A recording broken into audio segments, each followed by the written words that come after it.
მოგესალმებით, მოცემული ვიდეოს თემა იქნება WBS-ი, ანუ Work Breakdown Structure, რაც გულისხმობს პროექტის მთავარი შედეგის მცირე კომპონენტებად დაშლას და მათი მართვისთვის უკეთესი საშუალების გამოყენებას. ანუ, ესე ვთქვათ, WBS-ი თავისი არსით წარმოადგენს, როგორც ვთქვით, უკეთეს საშუალებას იმისას, რომ შევძლოთ ჩვენი პროექტის მთავარი შედეგისთვის ისეთი სამუშაოების ჩატარებას, ისეთი, ესე ვთქვათ, მიდგომების გამოყენებას, რაც უკეთეს საშუალებას მოგვცემს მართვისთვის, პროექტის მართვისთვის, დროის უკეთესი განაწილებისთვის, შემდგომში შესრულებისთვის, ბიუჯეტის უკეთესი განაწილებისთვის და საბოლოოდ დამკვეთისთვის, საბოლოო პროდუქტის ჩაბარებისთვის. პირველი, რაც ესე ვთქვათ, აუცილებლად აღსანიშნავია WBS-ის ესე ვთქვათ, გამოყენებისას, ვამბობთ იმას, რომ ამ დროს ყველაზე ნათლად იმიჯნება პროცესების მართვა შედეგების მართვისგან. ანუ ჩვენ ვამბობთ, რომ WBS-ი იმისთვის გამოიყენება, რომ მართოთ პროექტის შედეგი და არა იმისთვის და შედეგები და არა იმისთვის, რომ მართოთ პროექტის პროცესები, ანუ ის საქმეები, ის ტასკები, ის სამუშაოები, რომელიც პროექტის ესე ვთქვათ, მენეჯერმა, მისმა გუნდმა და შემსრულებლებმა უნდა ჩაიდინონ და გააკეთონ იმისთვის, რომ საბოლოო შედეგი მიიღონ. ანუ ჩვენ ესე იგი ყველაზე ნათლად რომ წარმოვიდგინოთ, დამკვეთის როლში უნდა ჩავждეთ და უფრო კარგად წარმოვიდგინოთ თუ რა უნდა დამკვეთს, ანუ ესე ვთქვათ, რა შედეგის მიღება უნდა დამკვეთს საბოლოოდ. ანუ დამკვეთისთვის მნიშვნელოვანი არ არის, როგორ ვაკეთებთ ამ თუ იმ მოქმედებას, მისთვის მნიშვნელოვანია, რომ ესე ვთქვათ, მივაწოდოთ შედეგები. შესაბამისად, სანამ დამკვეთის როლს არ მოვიგებთ, მანამდე ძალიან გაგვიჭირდება მთავარი შედეგის ისეთ ქვეშედეგებად დაყოფა, ისეთ კომპონენტებად დაყოფა, რომ ესე ვთქვათ, დამკვეთისთვის მისაღები იყოს, დამკვეთისთვის ხელმოსაკიდი იყოს და ხელშესახები და ესე ვთქვათ, დამკვეთმა მიიღოს აქედან ის საბოლოო სარგებელი და სპონსორმა მიიღოს ის საბოლოო სარგებელი, რომელიც მას სჭირდება. ანუ ჩვენ ვამბობთ, რომ ყველაზე კარგი საშუალება იმისა, რომ საბოლოოდ მივხვდეთ თუ რა პროდუქტს ვაკეთებთ, დამკვეთის როლში უნდა შევიდეთ და დამკვეთიც, ესე ვთქვათ, შესაბამისად ჩვენს ჭკუაზე გადმოვიყვანოთ, ანუ რას გულისხმობთ ამაში, ყველანაირი საშუალებით ვეცადოთ, რომ მივიღოთ დამკვეთისგან ის ინფორმაცია, რაც საერთო ჯამში შეკრავს თლიან პროდუქტს, რაც საერთო ჯამში მოგცემს იმის საშუალებას, რომ ერთიანობაში და ნაწილ-ნაწილ დავინახოთ ჩვენი პროექტის მთავარი შედეგი. WBS-ის ესე ვთქვათ, ერთ-ერთი ყველაზე კარგი გამოხატულება იქნება ის, რომ ესე ვთქვათ, დაშალი და იბატონი ამ შემთხვევაში ძალიან კარგად მუშაობს. ანუ ჩვენ ვამბობთ, რომ მთავარი შედეგი დავყოთ უწვრილეს კომპონენტებად, ანუ ისეთ კომპონენტებად, რომლის გადაყლაპვა, რომლის მართვა, რომელზე სამუშაოების შესრულებაც გაცილებით მარტივად შეიძლება. ანუ დაახლოებით ეს გავს იმას, რომ ავიცი, ტორტი ყველას გვიჭამია და მთლიანი ტორტის მიღება და შესამსხვრა გაცილებით ძნელია, ვიდრე მისი ნაჭრებად დაყოფა, ხოლო ამ ნაჭრების მერე ლუკმა-ლუკმად მიღება, რაც გაცილებით უფრო უსაფრთხოა და გაცილებით უფრო მარტივია, ესე ვთქვათ, შესაჭმელად. ზუსტად ამას ვამბობთ პროექტის WBS-ის, ესე ვთქვათ, კეთებისას, ანუ WBS-ი არის ზუსტად მთავარი შედეგის ლუკმა-ლუკმად დაყოფა, ისეთ ლუკმებად, რომლის შესრულება გაცილებით უფრო მარტივია. ისეთ ლუკმებად, რომლის ესე ვთქვათ, ჩაბარება დამკვეთისთვის გაცილებით მარტივია. მაგალითისთვის, რომ ვთქვათ, ესე ვთქვათ, მაგალითად ავიღოთ სახლის პროექტი, ანუ სახლის მოწყობის პროექტი, შეგვიძლია ვთქვათ, რომ ესე პირველ რიგში, ესე ვთქვათ, სახლი უნდა დავყოთ ისეთ მსხვილ კომპონენტებად, როგორც დამკვეთს წარმოუდგენია. მაგალითად, როდესაც დამკვეთი იძახის, რომ მინდა ორსართულიანი სახლი ეზოთი, ეგრევე მივიდივართ და ვეკითხებით, ხო, აბა რა ძირითადი კომპონენტებისგან შედგება? ანუ რა უნდა გქონდეს ამ სახლს? ნუ გავიგეთ, რომ რადგან ორსართულიანია, პირველი სართული და მეორე სართული უნდა გქონდეს. რადგან ეზო ახსენა, ესე ვთქვათ, ეზოც უნდა გქონდეს ჩვენს სახლს, იმ სახლს, რომელიც დამკვეთს ჭირდება და ასევე ვეკითხებით, რომ კიდევ ხო არ არის რამე, რომ იქ სხვენი ხო არ გჭირდებათ, ან იქ მარანი ხომ არ გინდათ? გამახსენდა იტყვის დამკვეთი, მარანიც აუცილებელია იმისთვის, რომ მე საბოლოოდ ისეთი სახლი მივიღო, რომელთაც მე სპონსორ სარგებელს მოუტან. ანუ ჩამოყალიბდებით იმაზე, რომ ზედა დონეზე ჩვენი მთავარი პროდუქტი, ეს სახლი შედგება 4 მთავარი კომპონენტისგან, ეს არის მარანი, პირველი სართული, მეორე სართული და ეზო. ამის შემდეგ მივდივართ და ვცდილობთ, რომ დამკვეთთან ერთად უფრო დავადეტალიზიროთ თითოეული ეს კომპონენტი. ანუ 4 ძირითადი კომპონენტი, რომელიც ჩვენი პროექტის მაგალითზე ვთქვით, სათითაოდ თითოეული მათგანი უნდა დავყოთ ისეთ კომპონენტებად, რომელთაც უფრო ნათლად დავინახავთ რა უნდა დამკვეთ და მაგალითად ვეკითხებით, აი პირველ სართულზე რა გინდა ჩემო ძვირფასო დამკვეთო და გვეტყვის რომ პირველ სართულზე აუცილებელია რომ იყოს სამზარეულო, აუცილებელია რომ სველი წერტილები იყოს და აუცილებელია რომ მქონდეს კაბინეტი, ესე ვთქვათ. კიდევ რაიმე ხომ არ არის დასამატებელი თუ ეს ამ კითხვის ეს კითხვა ყოველთვის უნდა დავსვათ დამკვეთთან, რათა არ გამოგრჩეს რამე და ესე ვთქვათ არ ქონდეს თრუმოლოდინები დამკვეთ საბოლოო დაკვეთის საბოლოო შედეგისგან. ანუ მას შემდეგ რაც ჩამოყალიბდებით პირველ სართულზე, ანუ რა მას შემდეგ რაც ჩამოყალიბდებით უფრო წვრილ კომპონენტებად, გადავდივართ კიდევ უფრო დაშლაზე, ანუ მანამ სანამ არ მივიღებთ ყველაზე ქვედა დონის კომპონენტებს, რომლის მართვა გაცილებით მარტივია და სად უნდა გავჩერდეთ რა არის ჩვენი ზღვარი, ამის შესახებ აუცილებლად გეტყვით, ანუ იმ წესების შესახებ, რა წესებითაც უნდა აიგოს WBS-ი, რომ ესე ვთქვათ არ გქონდეს უწვრილეს, ანუ ესე ვთქვათ ლუსმნებამდე და შურუფებამდე არ ჩავიდეთ ესე ვთქვათ კონკრეტული სახლის პროექტის შენობისას, არამედ ესე ვთქვათ გავჩერდეთ იმ დონეზე, სადაც საჭიროა. შვილით ესევე მაგალითად კაბინეტს თავისი კომპონენტებით და რაღაც დონეზე ჩერდებით. იმისათვის რომ ეს გაჩერება სად უნდა მოხდეს, იმისათვის რომ ყველაზე ქვედა დონის კომპონენტები როგორი უნდა იყოს, გჭირდება წესების დაცვა. ამას ქვია WBS-ის შექმნის წესები და გულისხმობთ რას? პირველი წესი ნომერი პირველი, რომელიც აუცილებლად დასაცველია, რომელზეც უკვე ვისაუბრეთ, ეს არის ის, რომ ჩვენ საუბრობთ არსებითი სახელების, ჩვენ საუბრობთ შედეგების შესახებ. შესაბამისად ის კომპონენტები, რომლითაც WBS-ი იქმნება, ანუ ქვედა დონის კომპონენტებიც, ზედა დონის კომპონენტებიც და მთავარი შედეგიც უნდა იყოს ხელმოსაკიდი შედეგი. ესე იგი არსებითი სახელი, ანუ აქ არ გულისხმობ და არ ხმარობთ ზმნებს, არ ზედსართავ სახელებს, ანუ როგორია ეს თუ ის კომპონენტი, არა, არსებითი სახელი. ანუ პასუხი კითხვაზე რასაც პასუხობს, ის არის ჩვენი კომპონენტების შედგენისთვის საუკეთესო საშუალება. ანუ პირველი წესი არა ზმნებს, ანუ აკრძალულია ზმნების გამოყენება. წესი ნომერი 2, ეს არის ის, რომ ესე ვთქვათ, ჩვენი WBS-ი უნდა ავაგოთ ისე, რომ მთავარი შედეგის გარდა, ესე იგი, არ გავცდეთ სამ დონეს, ანუ ჩვენ ვქნით სამდონიან სისტემას.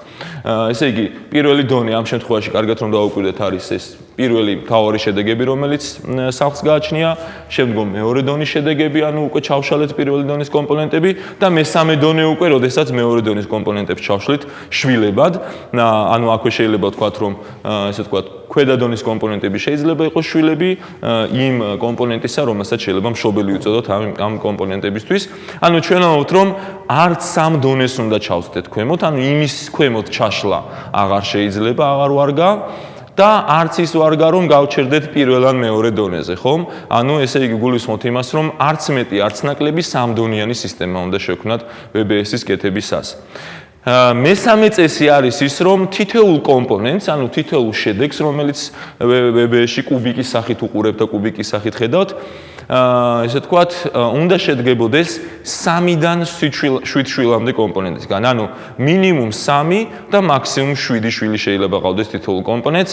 ესე იგი, ამასაც ეს წესიც წესად არის, ანუ გჭირდება რომ ესე იყოს იმისათვის, რომ თანაბარ კომპონენტებად, ესე იგი თანაბარ წონიან კომპონენტებად და ესე ვთქვათ WBS-ი გავდეს საბოლოო ჯამში არა ესე ვთქვათ თავკომბალას, არამედ გავდეს ბუჩქს, ანუ თანაბრად გაშლილ და თანაბრად დაყოფილ სტრუქტურას. ანუ ჩვენ ვამბობთ, რომ თითოეულ კომპონენტს ეს იქნება მთავარი შედეგი, ეს იქნება პირველ დონეზე მდგომი კომპონენტი, ეს იქნება მეორე დონეზე მდგომი კომპონენტი თუ სხვა, ესე იგი უნდა გქონდეთ 3-დან, უნდა ყავდეთ 3-დან 7 შვილამდე. რა თქმა უნდა, ეს არ ეხება ქვედა დონის, ანუ მესამე დონის კომპონენტებს, იმიტომ რომ იმის იქით აღარ ვშლით არაფერს და მესამე დონის კომპონენტს ვეძახით work package-ს, ანუ სამუშაო პაკეტს. სამუშაო პაკეტი არის საკმაოდ საინტერესო კომპონენტი, უпростоრად ყველაზე საინტერესო კომპონენტი, იმიტომ რომ ჩვენ ვამბობთ, რომ სამუშაო პაკეტების შესრულებით და მათი თანდათანობითი შესრულებით ჩვენ ვიღებთ საბოლოო შედეგს.